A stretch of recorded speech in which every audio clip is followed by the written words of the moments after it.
2 days after Donald Trump's sweeping election victory, his transition team is moving quickly. They're already setting up offices in West Palm Beach, Florida, and sharing space with the campaign. New cabinet names are also now being floated, and sources say Trump could announce key staff picks within days. On Wednesday, the president-elect had this message for American voters. We overcame obstacles that nobody thought possible, and it is now clear that we've achieved the most incredible political thing. Look what happened. Is this crazy?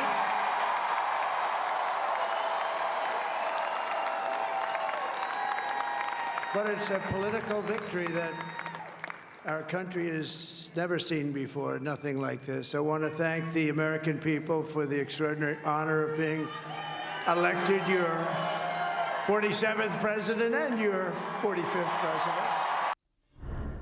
Kamala Harris, meanwhile, has called Trump to offer her congratulations. And in a concession speech, the vice president said the nation must accept the results, but she urged her supporters to keep fighting for their ideals. One day after the election, some voters shared their thoughts with CNN. I'm happy. I hope my portfolio goes back up 40%, gas goes down by half, and we start making a lot of money again.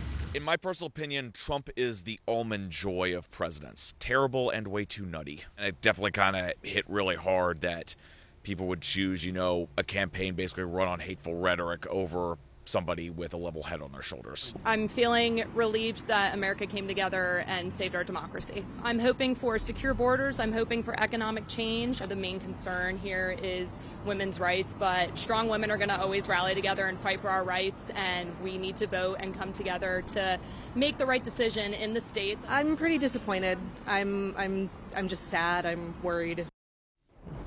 CNN's Stephen Collinson joining me now from Washington. Good morning to you, Stephen. So, Trump Hi. White House, Republican majority Senate, possibly House.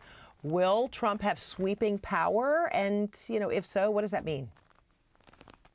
There are going to be very few restraints on President Trump when he gets back into the White House, even fewer than there were in his first term. First of all, if he has that complete control of Washington, he'll be in a much better position to advance his agenda and what were pretty extreme policies that he laid out on the economy, big tariffs on immigration. He's promising a roundup of undocumented migrants. And a lot of the checks and balances that normal presidents have faced in the past won't be there. He's already been impeached twice. That is the remedy for presidential overreach in the Constitution.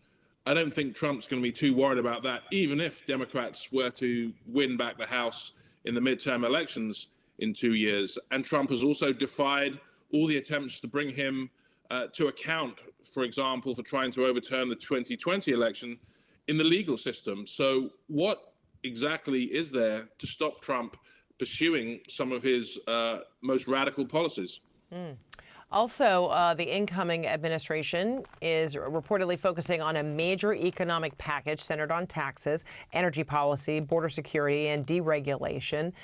This, according to two people familiar with the discussions. What more do we know about support on those items?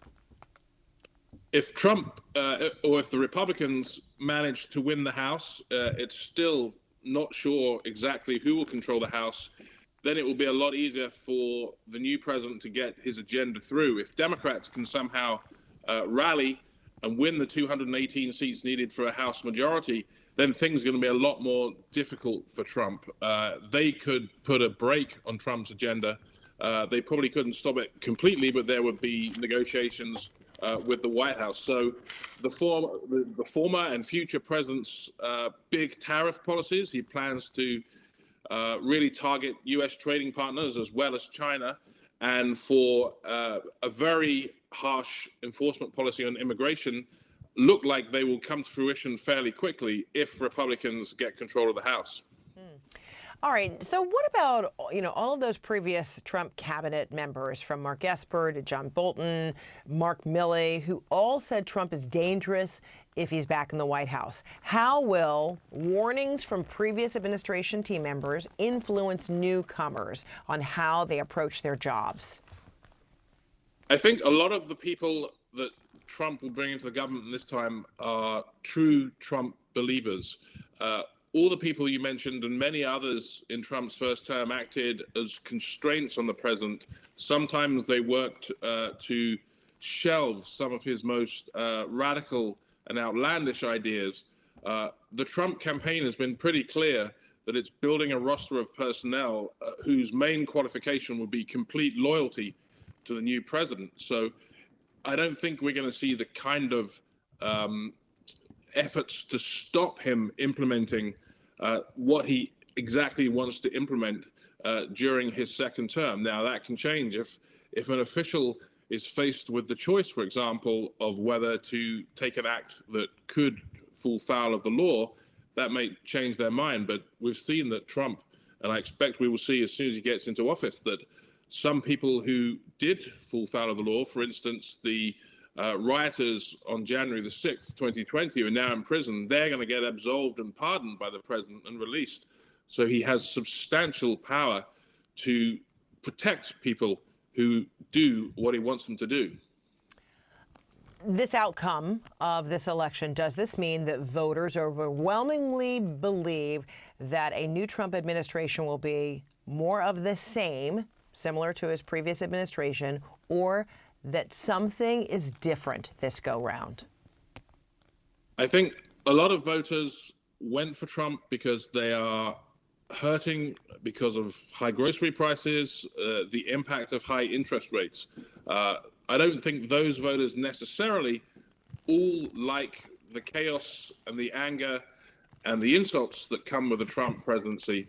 I think the new Trump presidency, however, will be more of the same because the future president understands that one aspect of his appeal to his most loyal voters is the fact that he's going to go to Washington, tear the economy down, which they don't believe has served them, take aim at governing elites, people in the media, people in big business. So he's at times during his first administration, he almost seemed to be at war with the government machine in Washington, and I think that will continue.